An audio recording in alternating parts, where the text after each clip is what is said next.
সংবাদ সবাইকে স্বাগত জানাচ্ছি। আমি ফিরোজ তোহা। শুরুতেই সংবাদ শিরোনাম জানিয়ে দেব এই মুহূর্তে হাতে পাওয়া সর্বশেষ গুরুত্বপূর্ণ আপডেট। আন্তর্জাতিক সংবাদ। ইরান ইসরায়েল ফিলিস্তিনি ত্রিমুখী যুদ্ধ চলছে। শুরুতেই থাকছে ইসরায়েলকে শাস্তি দেওয়ার জন্য সর্বোচ্চ নেতার আদেশ বাস্তবায়ন করবে ইরান। শুক্রবার আইআরজিসির ডেপুটি কমান্ডার আলী ফাদাবি একথা জানিয়েছেন। ফাদাবি বলেন, শহীদ ইসমাইল হানিয়ার রক্তের প্রতিশোধ এবং ইসরায়েলকে কঠিন শাস্তি দেওয়ার বিষয়ে সর্বোচ্চ নেতার স্পষ্ট বক্তব্য। এসব নির্দেশনা যতটা সম্ভব ভালোভাবে বাস্তবায়ন করা হবে। এবারে জানাবো, স্মোট্রিসের বক্তব্য ইসরায়েলের জন্য আরেকটি কলঙ্ক বয়ে এনেছে। ইহুদিবাদী ইসরায়েলের অর্থমন্ত্রী বেজালেল স্মোট্রিস গাজা উপত্যকায় গণহত্যা চালানোর দায় স্বীকার করে যে বক্তব্য দিয়েছেন তা তেল আবিবের জন্য আরেকটি কলঙ্ক বয়ে এনেছে বলে মন্তব্য করেছে হামাস। এদিকে ব্রাজিলে উড়োজাহাজ বিধ্বস্ত, 61 আরোহী নিহত।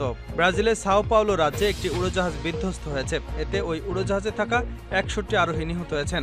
প্রতিবেদনে বলা হয়েছে, শুক্রবার 2 ইঞ্জিন বিশিষ্ট টার্বোপ্রপ উড়োজাহাজটি দক্ষিণাঞ্চলীয় পরান রাজ্যে যাত্রী নিয়ে সাও পাওলো শহরের প্রধান বিমানবন্দরের দিকে যাচ্ছিল। পথে হিনহেদো এলাকায় উড়োজাহাজটি ভূপাতিত হয়, আর এতে বহু সংখ্যক যাত্রী নিহত হন। এই উড়োজাহাজে থাকা প্রত্যেক যাত্রী নিহত হন। এবারে জানাবো, প্রতিরোধ অক্ষের ইসরায়েল বিরোধী লড়াই তুঙ্গে। ইহুদিবাদী ইসরায়েলি বাহিনী হামাস নেতা ইসমাইল হানিয়া এবং হিজবুল্লাহ কমান্ডার ফুয়াদ আল শুকুরকে হত্যার পর ইসরায়েল বিরোধী লড়াই এখন তুঙ্গে উঠেছে বলে মন্তব্য করেছেন ইয়েমেনের হুদি আনসারুল্লাহ আন্দোলনের নেতা আব্দুল মালিক আল হুদি। এবং সর্বশেষ জানাবো, গাজা স্কুলে ইসরায়েলি হামলা, নিহত শতাধিক। ফিলিস্তিনিদের স্বাধীনতাকামী সশস্ত্র সংগঠন হামাস নিয়ন্ত্রিত গাজার একটি স্কুলে হামলা চালিয়েছে ইসরায়েলি বাহিনী। এতে শতাধিক ফিলিস্তিনি নিহত হয়েছে, আহত হয়েছেন কয়েক ডজন। শনিবার ফিলিস্তিনি সংবাদ সংস্থার বরাত দিয়ে এ তথ্য জানিয়েছে রয়টার্স। এতক্ষণ শিরোনাম শুনছিলেন, এবার বিস্তারিত। প্রিয় দর্শক, আপনি যদি এই চ্যানেলে নতুন হয়ে থাকেন, ভিডিওটি দেখতে দেখতে চ্যানেলটি সাবস্ক্রাইব করে আমাদের সঙ্গে থাকুন। আর এই ভিডিও সম্পর্কে আপনি আপনার মূল্যবান মতামতটি কমেন্ট বক্সে জানিয়ে দিন। আর হ্যাঁ প্রিয় দর্শক, জানিয়ে দিন ভিডিওটি কোথা থেকে দেখছেন। ইসরায়েলকে শাস্তি দেওয়ার সর্বোচ্চ নেতার আদেশ বাস্তবায়ন করবে ইরান। ইসরায়েলকে কঠিন শাস্তি দেওয়ার ইরানের সর্বোচ্চ নেতা আয়াতুল্লাহ আলী খামেনির নির্দেশ বাস্তবায়ন করবে দেশটির ইসলামিক রেভলিউশনারি গার্ড কর্পস। শুক্রবার আইআরজিসির ডেপুটি কমান্ডার আলী ফাদাবি একথা জানিয়েছেন। ফাদাবি বলেন, শহীদ ইসমাইল হানিয়ার রক্তের প্রতিশোধ এবং ইসরায়েলকে কঠিন শাস্তি দেওয়ার বিষয়ে সর্বোচ্চ নেতার নির্দেশ স্পষ্ট। এসব নির্দেশ যতটা সম্ভব ভালোভাবে বাস্তবায়ন করা হবে। ফিলিস্তিনের স্বাধীনতাকামী সংগঠন হামাসের রাজনৈতিক শাখার প্রধান ছিলেন হানিয়া।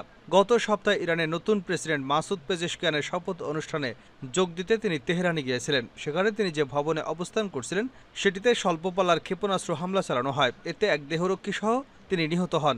তেহরান এবং হামাসের দাবি ইসরায়েল হানিয়াকে হত্যা করেছে, তবে এই বিষয়ে ইসরায়েল এখন পর্যন্ত কোনো মন্তব্য করেনি। এই হত্যাকাণ্ডের পর প্রতিশোধ নেওয়ার ঘোষণা দিয়েছে ইরান। আয়াতুল্লাহ আলী খামেনি আলাদা করে এই হত্যাকাণ্ডের নির্দেশনা দিয়েছেন। ইসরায়েল ইরানের সম্ভাব্য হামলার বিষয়ে শুক্রবার জিজ্ঞাসা করা হলে যুক্তরাষ্ট্রের জাতীয় নিরাপত্তা পরিষদের মুখপাত্র জন কির্বি বলেন, ইসরায়েলকে রক্ষা করতে আমরা সর্বাত্মকভাবে প্রস্তুত। এ ধরনের কোনো হুমকি আসলে সেটাকে আমরা গুরুত্বের সঙ্গে নেই। গত সপ্তাহে মধ্যপ্রাচ্যে যুদ্ধবিমান সহ অতিরিক্ত সরঞ্জাম পাঠিয়েছে যুক্তরাষ্ট্র। তবে মধ্যপ্রাচ্যের উত্তেজনা কমাতে আহ্বান অব্যাহত রেখেছে যুক্তরাষ্ট্র ও পশ্চিমা দেশগুলো। গত বৃহস্পতিবার এক যৌথ বিবৃতিতে ইসরায়েল এবং হামাসের যুদ্ধবিরতির আলোচনা আবারও শুরু করতে আহ্বান জানিয়েছে যুক্তরাষ্ট্র ও কাতার, মিশর। এদিকে আগামী নভেম্বরে যুক্তরাষ্ট্রের প্রেসিডেন্ট নির্বাচন। এর আগে মধ্যপ্রাচ্যে যুক্তরাষ্ট্র বড় ধরনের কোনো যুদ্ধ চায় না বলে মন্তব্য করেছেন আল জাজিরা জ্যেষ্ঠ রাজনৈতিক বিশ্লেষক মারওয়ান বিশারা। স্মোট্রিচের বক্তব্য ইসরায়েলের জন্য আরেকটি কলঙ্ক বয়ে এনেছে হামাস। ইহুদিবাদী ইসরায়েলের অর্থমন্ত্রী বেজালেল স্মোট্রিচ গাজা উপত্যকায় গণহত্যা চালানোর দায় স্বীকার করে যে বক্তব্য দিয়েছেন তা তেল আবিবের জন্য আরেকটি কলঙ্ক বয়ে এনেছে বলে মন্তব্য করেছে হামাস। হামাসের পলিট ব্যুরোর সদস্য ইজ্জাত আর রিশক এ সম্পর্কে বলেছেন, গাজাবাসীকে অভুক্ত রাখা একটি ন্যায়সঙ্গত এবং নৈতিক কাজ বলে স্মোট্রিচ যে বক্তব্য দিয়েছে তা আরেকবার প্রমাণ করেছে ইহুদিবাদী ইসরায়েল গাজায় গণহত্যা চালানোর পূর্ব পরিকল্পনা করে ময়দানে অবতীর্ণ হয়েছে। রিশক আরও বলেন, আমরা এতদিন দেখেছি যে কোনো অপরাধী তার অপরাধকে ধামাচাপা দেওয়ার চেষ্টা করে, কিন্তু আমরা এখন এক নির্লজ্জ শত্রুর মুখোমুখি হয়েছি যে ধৃষ্টতার সঙ্গে নিজেদের অপরাধ প্রচার করে বেড়ায়। তিনি ইসরায়েলের এই যুদ্ধাপরাধীদের বিরুদ্ধে গ্রেপ্তারি পরোয়ানা জারি করার জন্য আন্তর্জাতিক বিচারিক আদালত এবং আইআরজিসির প্রতি আহ্বান জানিয়েছেন। ইসরায়েলি অর্থমন্ত্রী উগ্র ইহুদিবাদী নেতা স্মোট্রিচ গত সোমবার এক বক্তব্যে বলেছেন, হামাস যতদিন আমাদের পণবন্দীদের ছেড়ে না দিচ্ছে ততদিন গাজাবাসীকে অভুক্ত রাখার ন্যায়সঙ্গত এবং নৈতিক অধিকার আমাদের রয়েছে।